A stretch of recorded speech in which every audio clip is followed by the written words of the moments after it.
আসসালামু আলাইকুম রহমতুল্লাহি ওবারাকাতু। প্রিয় বন্ধুগণ, আজকে কথা বলবো প্যানিক অ্যাটাক হলে আপনি বুঝবেন কিভাবে। আমরা অনেক সময় অনেকভাবে আমরা দুশ্চিন্তায়, হতাশায়, অ্যাংজাইটিতে ভুগে থাকি। আর প্যানিক অ্যাটাকটা মূলত অ্যাংজাইটি থেকেই শুরু হয়। আর প্যানিক যখন আমরা হয়, প্যানিক মানে আতঙ্কিত হয়ে যাওয়া। অ্যাটাক মানে প্যানিক অ্যাটাক যখন আপনি অতিরিক্ত ভয় পেয়ে যান। আর এটা ১ বার, ২ বার, ৩ বার যদি মাঝে মধ্যে হঠাৎ এরকম হয়ে থাকে তাহলে এটাকে বলে প্যানিক অ্যাটাক। আর যদি এটা বারবার প্রতিনিয়ত হয়ে থাকে তাহলে এটাকে বলে প্যানিক ডিসঅর্ডার। তাহলে বন্ধুগণ, আপনি প্যানিক অ্যাটাক হলে আপনি কি করবেন? প্যানিক অ্যাটাকের সময় আপনাকে নীরবতা অবলম্বন করতে হবে। আপনার শরীরকে তার অবস্থানে ছেড়ে দিতে হবে। আপনি এই প্যানিক অ্যাটাক থেকে বাঁচার জন্য তখন চেষ্টা করবেন, যখন আপনি এ ওটার বিকল্প রাস্তা খুঁজতে যাবেন, তখন কিন্তু ওই প্যানিক অ্যাটাকের তীব্রতাটা আরো বেড়ে যাবে। এজন্য যখন প্যানিক অ্যাটাক হবে তখন আপনার শরীরকে তার উপর ছেড়ে দিবেন। আপনি শীতল হয়ে যাবেন, আপনি স্বস্তি হয়ে যাবেন এবং প্রয়োজন মতো আপনি ১ গ্লাস ঠান্ডা পানি পান করবেন এবং এক্সারসাইজ করবেন। এক্সারসাইজটা কি আমি আরো বলছি।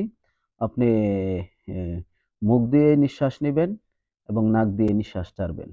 ৫ সেকেন্ড পর্যন্ত ধীরে, ধীরে মুখ দিয়ে আপনি নিঃশ্বাস নিলেন। পেট ফুলে নিঃশ্বাস নিলেন। আবার আস্তে, আস্তে নাক দিয়ে নিঃশ্বাসটা আপনি ত্যাগ করলেন। এইভাবে আপনি যখন কয়েকবার করবেন দেখবেন আপনার যে মাথার যে ব্রেইনের যে আর আমাদের প্যানিক অ্যাটাকটা মূলত হয়ে থাকে আমাদের ব্রেইনের অতিরিক্ত চাপ অনেকেই নিতে পারি না। অনেকের ব্রেইন কিন্তু বেশি চাপ গ্রহণ করতে পারে না। যার কারণে অ্যা বিষণ্ণতা, অ্যাংজাইটি থেকে প্যানিক অ্যাটাক হতে পারে। আবার অনেকের প্যানিক অ্যাটাকের সাথে এগারোফোবিয়া, যেটা লোক সমাগমে যাইতে, ট্রেনে চড়তে, বিভিন্ন সমস্যা, বিভিন্ন সিম্পটম দেখা দিতে পারে। এটা প্যানিক অ্যাটাকের সাথেও হতে পারে বা প্যানিক অ্যাটাক ছাড়াও হতে পারে ফোবিয়া। তাহলে আমরা যারা প্যানিক অ্যাটাকে আক্রান্ত আছি, আমরা মনে ভাবতাম যে প্যানিক অ্যাটাক, আপনি হয়তো মনে, মনে ভাবছেন যে প্যানিক অ্যাটাক শুধু আপনাকেই আপনিই ভুগছেন। না, আপনার মতো হাজারো রোগী, আপনার মতো হাজারো মানুষ এই সমস্যার সম্মুখীন। কিন্তু তারা এই বিষয়টাকে গোপন রাখছে। প্রকাশ করতে পারছে না নিজেদের মুখের লজ্জায়। তা আমি আজকে আপনাদের ভিডিওর মাধ্যমে এটাই মেসেজ দিতে চাচ্ছি। আপনাদের যখন প্যানিক অ্যাটাক হবে, আপনি ভেঙে পড়বেন না। আপনি মনোবলকে শক্ত রাখবেন। আর মনে, মনে মনকে বলবেন যে আপনার বিগত দিনেও আপনার প্যানিক অ্যাটাক হয়েছে, আপনার কোনো সমস্যা হয়নি। এবারও হচ্ছে, এটা সাময়িক সময়ের জন্য, এটা আবার ঠিক হয়ে যাবে।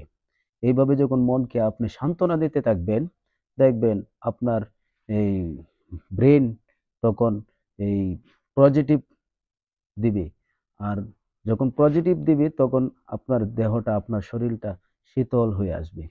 এইভাবে যখন আপনি প্রতিনিয়ত আপনি এক্সারসাইজ গুলা এবং নিয়মগুলা করতে থাকবেন, আশা করি ইনশাআল্লাহ আপনি ওই সমস্যা থেকে বেরিয়ে আসতে পারবেন। আমি ডাক্তারি অভিজ্ঞতা থেকে বলছি না, আমি নিজস্ব অভিজ্ঞতা থেকে এই কথাগুলা বলছি। আমি এই সমস্যার সম্মুখীন ছিলাম। আমি আলহামদুলিল্লাহ এখন পুরাপুরি ১০০ র মধ্যে ১০০% সুস্থ আছি। আলহামদুলিল্লাহ আপনাদের দোয়ার বরকতে, আল্লাহর অশেষ মেহেরবানিতে।